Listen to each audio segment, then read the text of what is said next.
세 번째 주제 발표를 소개해드리겠습니다. 이번에는 미래교육의 진로교육, 현황과 비전이란 주제로 김창희 미래인재개발 원장님께서 발표해 주시겠습니다. 박수 부탁드립니다. 감사합니다. 네, 저는 성과 발표회, 성과 공유회라서 우리가 그동안 해왔던 사업을 소개하는 것도 좀 준비가 되어 있는데 또 그 1년 이제 우리 처장님들 다 만 1년이 이제 되셨는데 그 1년 동안 제가 이 미래인재개발 원장을 하면서 느꼈던 부분을 조금 녹여내려고는 노력을 했으나 그 PPT를 이렇게 작업하는 제 수준이 너무나 낮았기 때문에 제가 하고 싶은 생각을 다 담지를 못하는 좀 아이러니가 있었습니다. 여하튼 준비된 거 보여드리겠습니다. 그래서 순서는 뭐 이렇게 한 세 가지고요. A는 이제 A번에 관한 거는 이제 이번 그 1월 달에 있었던 진로 취업 처장 협의회에서 제가 좀 이렇게 보고 배운 부분을 좀 반영을 해서 준비를 했고, BC는 이제 우리 미래인재개발원의 어떤 사업과 또 가장 최근에 있었던 성과 중에 하나가 이제 진로교육 현황에 대한 조사였습니다. 그래서 그런 걸로 준비를 해봤습니다. 그래서 뭐 개혁이라는 표현도 많이 쓰는데 또 저는 변혁의 어떤 꼭지점에 지금 와 있다. 언제 이 꼭지점이 꺾여서 아래로 내려가서 좀 안정화를 찾을지는 우리가 모르겠다. 근데 이 변혁의 그 꼭지점을 향해 치닫고 있는 이 불확실성의 시대에 뭐 가장 큰 키워드가 이제 4차 산업혁명이고 챗 GPT고 AI입니다. 그래서 이번 여러 가지 라이즈 사업이나 뭐 글로컬 사업이나 AI 뭐 디지털 DX 어떤 트랜스포메이션에 대한 얘기가 없이는 교육이건 행정이건 진로건 취업이건 아무것도 얘기가 안 되는 그런 상황인 것 같습니다. 그만큼 우리가 지금 뭐 우리 연세대학교 신촌 캠퍼스에서 양자 컴퓨터까지 도입을 했는데 사실은 대부분의 사람이 양자 컴퓨터는 들어봤지만 그것이 어떤 방식으로 쓰이고 어떤 결과를 도출할지는 사실 잘 모릅니다. 여전히 이 불확실성이라는 그 개념의 물음표 속에 남아있고 기술이 그러할진데 그 기술을 써야 한다고 주장하는 대학의 환경 또한 사실 여러 가지가 불확실성의 물음표에 남아있을 수밖에 없다. 심지어 제 딸아이가 이제 고1이 됐는데 많은 부분들이 이번에 그 연세 교수 워크숍에서도 교무처장님께서 교육에 대한 얘기를 많이 해주시면서 28년도를 상당히 많은 변곡점으로 말씀을 하시더라고요. 28년도 입시제도가 많이 바뀌는 해입니다. 제 딸아이가 이제 그런 지점에 와 있는데 여러 가지 미래 그 진로를 중학생 때부터 많이 고민을 하고 있더라고요. 문제는 이제 교수이면서도 아빠인 제가 속 시원하게 딸의 그 답을 좀 줄 수 없는 듯한 무력함을 좀 느꼈다. 뭐 이런 경험이 이런 키워드와도 좀 상관성이 많이 있는 것 같습니다. 그래서 이것이 다만 이제 대학의 환경적 변화가 아니라 이 대학적 환경의 변화를 불러온 그래서 웬만하면 잘 변하지 않는 이 보수적인 대학 환경에 막 들고 흔드는 거죠. 그 흔드는 요인이 이제 사회적으로 많이 시작이 됐습니다. 전 세계적으로도 대학이 큰 위기를 겪고 있는 거는 미국, 유럽 다 공통사항인데 또 우리나라는 좀 더 급격하게 이런 인구 구조나 대학 입학 자원 감소나 지역 소멸, 수도권 집중이라는 좀 더 첨예하고 좀 더 그 불확실성을 뭔가 구렁텅이 속으로 빠져들어서 호우적될 것 같은 위기의식을 아주 강화하는 형식으로 우리나라에서는 특히 대학의 환경이 좀 위기의식을 불러일으키면서 지금 빨리 변하지 않으면 언제 도태될지 모른다는 그런 어떤 절박함을 불러일으키고 있습니다. 이런 와중에 아까 그 세종대학 그 교육혁신처장님께서도 말씀을 하셨지만 많은 프로그램들이 아주 저 뒤에 있는 다양한 그 만찬의 어떤 케이터링 음식처럼 메뉴가 상당히 많았습니다. 저희 학교도 메뉴가 적지 않은 편이고, 근데 문제는 이제 그 대학이 원래 애초에 콘크리트로 만들어진 벽을 중심으로 세워진 상아탑이기 때문에 웬만해서는 그 지진의 끄떡도 잘 안 하는 아주 튼튼하고 견고한 구조로 되어 있었고, 그것이 오랫동안 유지되다 보니까 지금 아까와 같은 불확실성에서 능동적으로 대처할 수 있는 그리고 유연성이 좀 많이 떨어집니다. 그래서 그런 부분이 이제 구조 개혁이다 이런 식으로 표현이 되는데, 또 그만큼 그러한 단어들이 사용이 되면 또 학내에서는 상당한 또 위기의식 발동이 되기도 하죠. 근데 그러한 유연성에서 대학이 새로이 그 정립을 요구받는 위치가 무엇이냐? 결국은 대학이 어떤 사회를 선도하는 어떤 기술을 개발을 하고 그것을 이제 특허를 내서 기업에 제공하는 아주 이상적인 그런 교육과 그 자원을 받아서 교육하고 인재를 배출하는 아주 심플한 교육 제도로서의 어떤 그 기관으로서 역할을 하면 되는데, 현재 교육 그 대학 교육이라는 것이 그러한 사회적 요구에 상당히 좀 못 미치는 위상을 갖고 있다. 그 중에 큰 것이 이제 특히 지방 소멸, 입학 자원 감소 등과 같이 대학은 너무나 많고 사회는 너무나 빨리 변하고 있고, 그래서 사회의 어떤 요구에 부응하지 못하는, 쉽게 얘기하면 별 필요가 없는 대학들이 너무나 많다.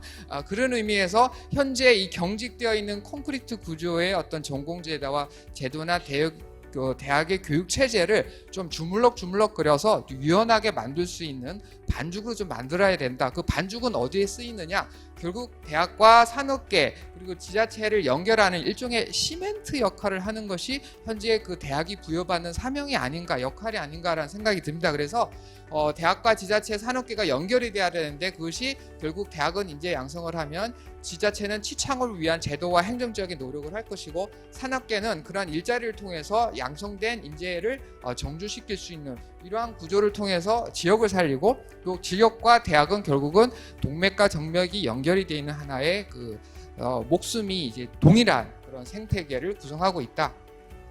그래서 이게 이제 대학 교육부 자료인데요. 여기서 보면 파이프라인이라는 표현을 많이 씁니다. 아까랑 동일한 개념인데, 결국 대학이 인재를 많지는 않지만 고등학교에서 인재를 이제 들여오면, 또 평생교육도 강조되고 있는 나이 많은 학생들도 이제 들여오면, 어떻게 이렇게 아까 말씀하신 교무차장님이나 세종대 혁신차장님이 말씀하신 걸 다양한 교육 프로그램을 통해서 기업에 공급을 해주는 그 역할의 파이프 역할을 하는 것이 대학이다. 그런데 이제 교육부에서 나온 이 자료를 보니까 좀 놀라운 게, 보면 입학 전에도 산학 공동 학생 선발이라는 표현이 있고, 학부와 대학원 과정에서도 산학 겸직 교원 강의, 그리고 산업계 주도 교육 과정 이수 등등. 그래서 입학부터 교육 과정 그리고 취창업을 통해서 인재를 배출하는 그 엔드 프로덕트를 만드는 과정까지, 이 교육이 나름 독자적인 것이 아니라 산업의 요구를 항상 반영할 수 있는 구조를 내재화하다. 그리고 고도화하고 그것을 대학 교육의 기본 디폴트 값으로 만들어라라는 그러한 요구사항을 좀 발견할 수 있었습니다. 그래서 이거를 대학 중심으로 보면 결국 대학을 하나의 허브로 해서 기업과 출연형, 기업연구소, 지역혁신과 같이 결국은 지자체와 기업과 그리고 그래서 대학 지방 공동체를 묶어주는 하나의 시멘트 역할을 하는 것이 대학이다. 대학이 그런 역할을 좀 해달라. 이런 거를 요구를 하면서 이제 2023년 교육부 교육개혁의 이제 발표를 보면 같은 어떤 그런 행정적인 것을 이제 재정적으로 요구를 하면서 재정적으로 지원을 하면서 그런 것을 요구를 하는 것 같습니다. 그래서 지역을 살리고 인재 양성에 신속히 대응하는 교육. 그래서 기존의 콘크리트 구조의 어떤 그 벽을 친 구조에서 이것을 유연하게 레고의 퍼즐을 이제 피스를 분해를 해서 막 새로운 것을 항상 만들 수 있는 그런 구조를 좀 만들어 달라. 그래서 24년도 고등교육부 시행령 개정안을 보면 대학의 학과 또는 학부 조직을 원칙적으로 폐지, 그러니까 그냥 자율전공도 아니고 폐지입니다. 폐지. 그래서 저도 이제 아주 약세학과 영어 영문학과인데, 이게 어떤 식으로 주물럭거려서 또 다른 과와 합쳐져 가지고 어떠한 창조적인 색깔이 나올지 모르겠는데, 그런 것을 요구하는 것이 고등교육부 상의 시행령에 나와 있다. 그리고 그래서 이제 이러한 것이 돈이 없으면 안 되잖아요. 결국 우리는 사립대고 대연세대학교의 가족인데, 그럼에도 불구하고 이런 재정 지원 사업에 목숨을 걸지를 않으면 학교가 지속 가능하지 않은 체제다라는 걸 다 알고 있고, 그러면서 우리는 어떻게 보면 이미 공교육 제도, 우리 대한민국의 모든 교육은 공교육 제도의 일부다, 이런 느낌도 듭니다. 그래서 25년도 예산에 이렇게 나온 거 보면, 지금 제가 미래인재 학생복지처를 하면서 우리 장학금 1유형, 2유형 총 합쳐서 2024학년도에 100억이 넘어요. 100억이 넘는 돈을 장학금으로 지원을 할 정도로, 사실 이 돈 대부분은 10억을 빼고 10억을 빼고는 90억이 넘는 돈이 국가로부터, 세금으로부터 보충이 됩니다. 그만큼 우리 학교는 이제 그냥 자립적인 사립대학이 아니고 어느 준 국립대학이다 뭐 이런 느낌. 그만큼 국가의 어떤 정책에 있어서 교육부의 어떤 방침에 자유로운 학교가 될 수가 없다.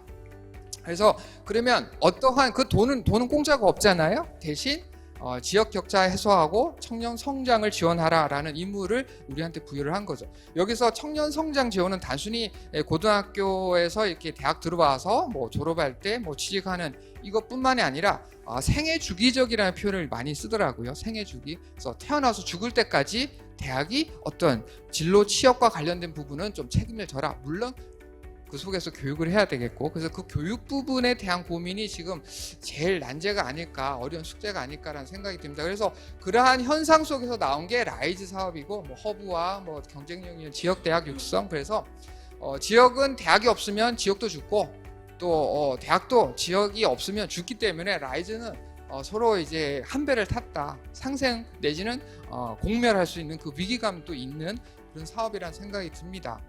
그래서 이제 글로컬 대학도 동일한 개념으로 이제 우수 인재가 찾아오는 지역 명문 대학인데, 사실 이제 각 대학마다 지금 라이즈 센터도 있고 뭐 글로컬 대학도 지방 위주로 가는 거기 때문에 결국은 이제 그 서로 공생 아니면 공멸이라는 그 갈림길에서 어떻게 대학이 살아갈 수 있을까? 이것은 이제 중앙 정부가 아니라 각 지역 특색에 맞게 자립적으로 살아갈 수 있는 방법을 지자체가 고민해봐라, 뭐 그런 느낌인 것 같습니다.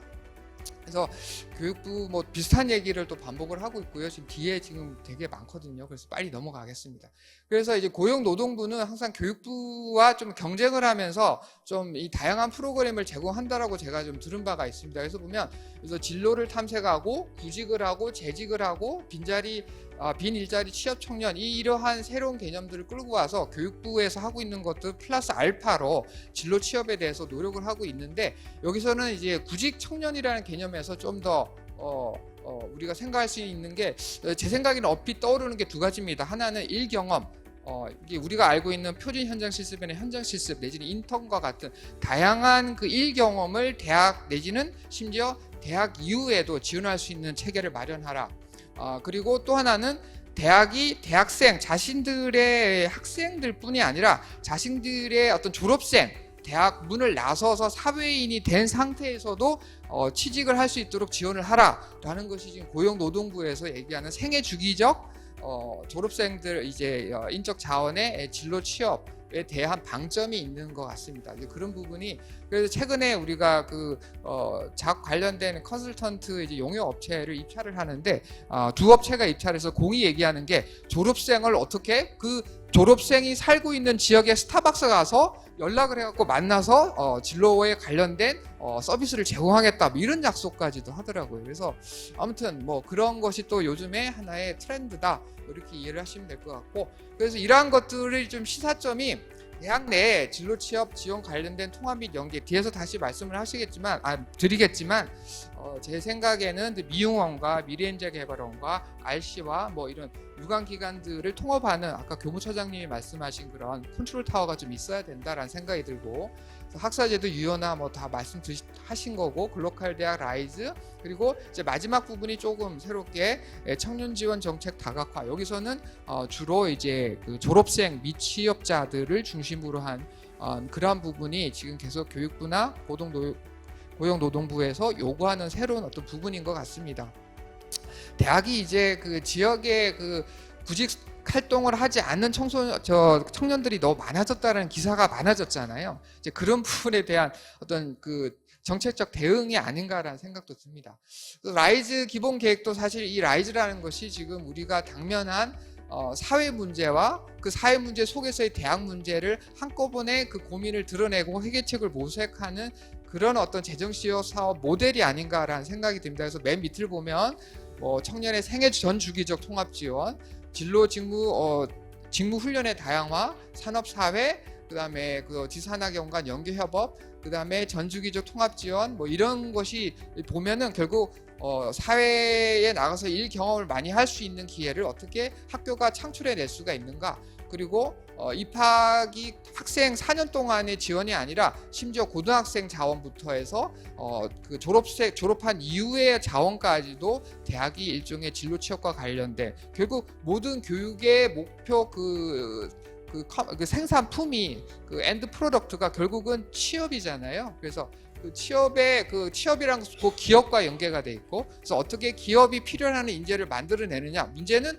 우리는 앞으로 어떠한 기업들이 이 유리한 산업이 되고 이제 어떠한 산업계의 어떤 그 풍광이 어떻게 될지에 대해서 우리가 확신을 잘 못합니다. 현재 그 디지털의 어떤 그런 AI, 뭐 4차 산업혁명 이런 키워드 속에서 그런 부분 때문에 지금 대학 자체가 현재 기존의 구조로는 좀 힘들다. 좀 유연하게 반죽을 만들어서 어떠한 변화가 있더라도 즉각적으로 변신할 수 있는 그런 트랜스포머가 되라. 약간 그런 것을 요구를 하는 것 같습니다. 그래서 그렇게 하려면 결국 산업이나 사회의 수요가 대학 내에서 들어와서 대학 프로그램에 대해서 좀 아이디어도 내고 교육 과목도 개설을 하고 목소리를 낼 수 있는, 그래서 벽을 허문다라는 개념 자체가 내에서의 허문도 있지만 결국 사회와 대학의 벽을 허문으로써 대학이 갖고 있는 이건 내 땅인데 이건 내 집인데 이 내 학교인데라는 개념을 포기하게끔 만드는, 이미 100억이 넘는 재정 지원을 통해서 학생을 교육하는데 큰 어떤 세금을 쓰고 있는 게 국가이기 때문에 이런 목소리에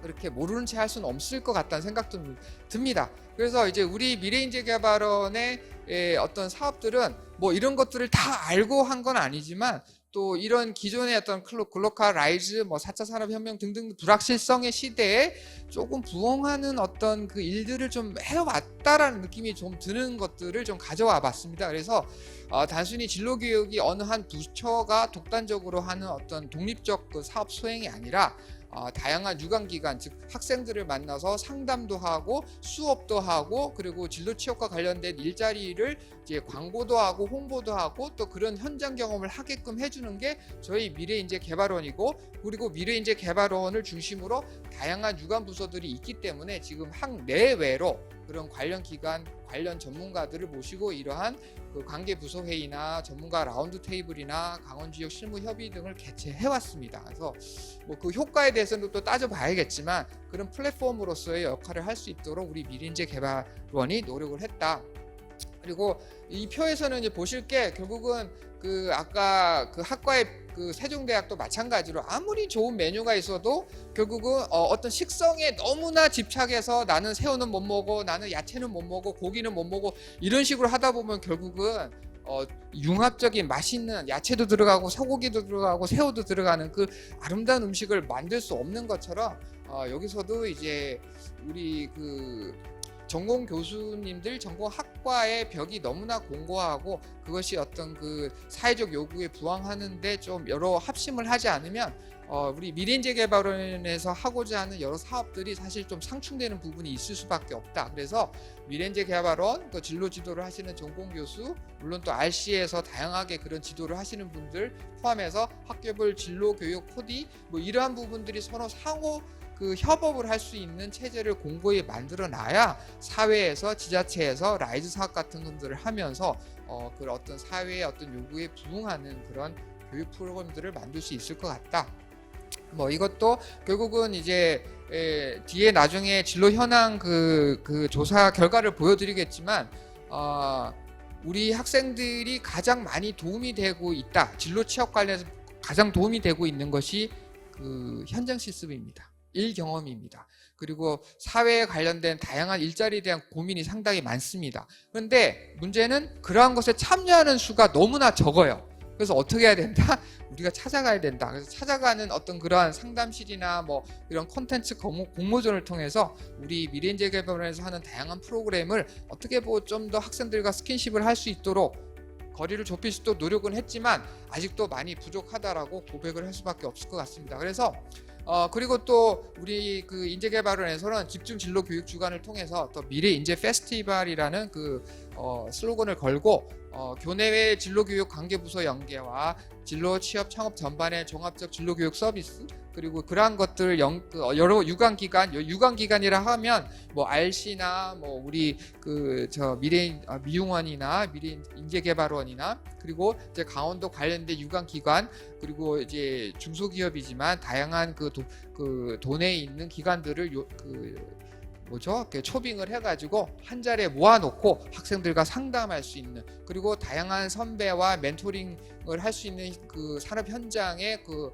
어떤 그 책임 있는 그 그 사원들 그리고 부장님들을 모셔놓고 학생들과 상담할 수 있는 그런 기회를 제공하려고 노력을 했습니다.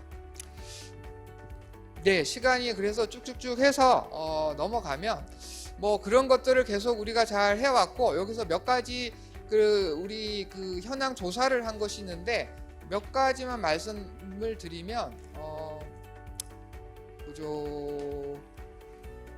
교수님들에 대한 어떤 그 조력이 가장 중요하다라고 얘기를 했습니다. 그리고 진로 취업 관련 현업 종사자 했습니다. 근데 사실은 또 교수님들과 그 필요성을 많이 느끼지만 실제로 교수님들과의 어떤 상담 실적이나 이런 것들이 월등히 높지 않은 편입니다. 그래서 학생들은 원하는 것이 있는데 우리가 좀 제때 여러 가지 그 경험들을 충분히 제공하고 있지 못하다라는 결론이 있고, 그리고 현장 실습 인턴십에 대한 학생들의 니즈가 상당히 많다.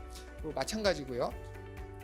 그리고 우리 학생들의 이제 관계 역량은 늘 여기 역량에 대한 어떤 그 장단점을 보여주고 있는데, 우리 학생들이 소통에 대한 관계 역량 맺기가 상당히 좀 부족한 편으로 좀 나왔습니다. 그리고 학생들이 항상 새로운 방식으로 이래가지고 노력한다라는 부분이 낮게 나와요. 전국 대학이 빨간 선이고 그 어두운 부분이 우리 학교인데, 우리 학교가 전국 대학의 평균보다 훨씬 낮은 편입니다. 이 관계 역량은 뭐냐면 소통성과 적극성, 자기주도성입니다. 그런 부분에 대해서 우리 학생들이 매우 낮기 때문에 그러한 식의 어떤 교육이 좀 만들어져야 된다.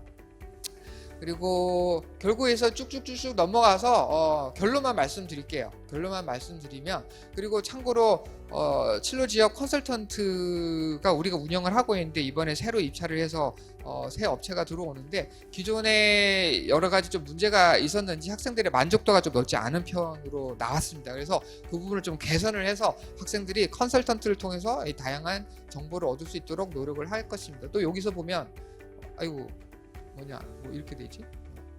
네, 거꾸로 갔네요. 네, 맨 마지막 장에서 한 두세 장 좀 올라가 주시겠어요? 네, 거기 좋습니다. 네, 그래서 진로 체험이 항상 높게 나옵니다. 그래서 뭐 유연학기제나 뭐 이런 걸 통해서 학생들이 좀 그 학교 문을 나서서 다양한 현장을 경험할 수 있는 기회를 제공하는 것이 최소한 학생들의 니즈를 만족시키는 데는 도움이 되겠다. 그래서 이제 이 종합을 하면 학생 수요를 반영한 진로 교육 정책이 이제 필요하다. 그리고 산업체 요구 반영, 뭐 사실 교수님들이 자신의 전공을 가지고 수업을 하고 연구를 하는 데 있어서는 산업체의 요구를 충분히 반영을 해서 뭔가 이렇게 개입되는 것을 원치 않으실 수도 있지만, 일단은 제가 영어 영문학과 교수로서가 아니라 인재개발 원장으로서 보면 그러한 부분들이 니즈가 있어서 학교 차원에서는 그러한 서비스를 제공할 필요가 있다. 그리고 체계적인 진로 지도에 대한 어떤 그 입학 자원부터, 그리고 다양한 유연 학사제도, 두 개 전공, 뭐 이러한 혁신적인 교육 프로그램을 통해서 학생들을 이제 기업이 원하는 인재로 만들어서 배출하는 데까지 그 과정에 있어서 좀 되게 체계적이고 일관적인 그런 파이프라인으로 묘사가 됐던 그러한 식의 진로 지도가 필요하다.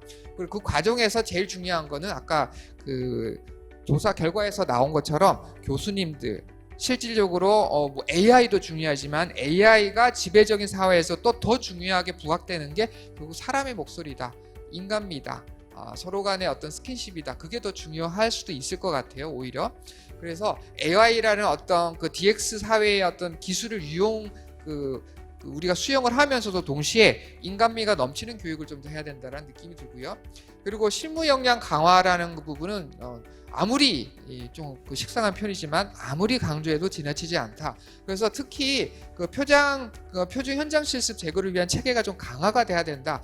제가 이제 그 협의체를 가보니까 뭐 인하대 같은 대학은 1000명이 넘는 학생이 현장 실습을 한대요. 우리는 이번 지난 학기에 한 20여 명. 네, 아주 초라합니다. 그래서 이러한 부분이 좀 그 글로컬이나 중장기 발전 계획 이런 계획을 세우시는 상황에서 표준 현장 실습을 이제 제고할 수 있는 시스템을 좀 마련을 좀 강화를 좀 해주셨으면 한다라는 게 좀 제 부탁일 수도 있고요.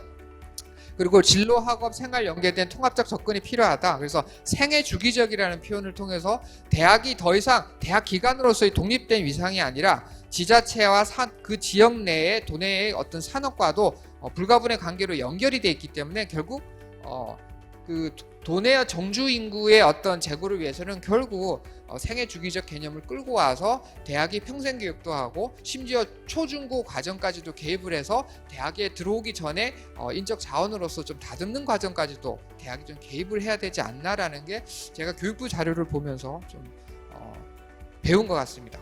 네, 이제 그 정도로 발표를 마무리하도록 하겠습니다. 그래서 지금 뭐 오늘 이 자리 그냥 뭐 15분 짧게 뭐 발표를 하라고 해서 대충 얼개설계 만든 자료이긴 한데 좀 뭔가 이제 앞으로 계속 우리가 습관적으로 융합, 뭐 유연성 이런 얘기를 했는데 실질적으로 화학적 결합을 통해 가지고 좀 더 우리가 이 다양한 부서에서 다양한 역할을 각자 부여받았지만 그러한 역할들이 서로 연계되어 있음을 느끼고 단순히 그냥 협조가 아니라 타 부서의 일이 내 일이라는 느낌으로 일을 할 때 우리가 좀 이러한 불확실성의 시대에 학생들한테 좀 만족감 있는, 즉 서울이건 제주도건 우리 학교를 이름을 듣고 찾아올 수 있는 그런 대학이 될 수 있지 않을까, 조금이라도 보탬이 되지 않을까라는 생각을 드리면서 맺도록 하겠습니다. 감사합니다. 미래인재개발원 김창희 원장님께서 말씀해 주셨습니다. 대학을 허브로 지자체와 산업계가 함께 협력해서 우수한 인재를 양성하는 구조를 만드는 것이 너무나 필요하고, 그러기 위해선 사회와 대학의 벽을 허물어내는 진정한 개혁이 필요하다는 점을 강조해 주셨습니다. 다시 한번 큰 박수 부탁드립니다.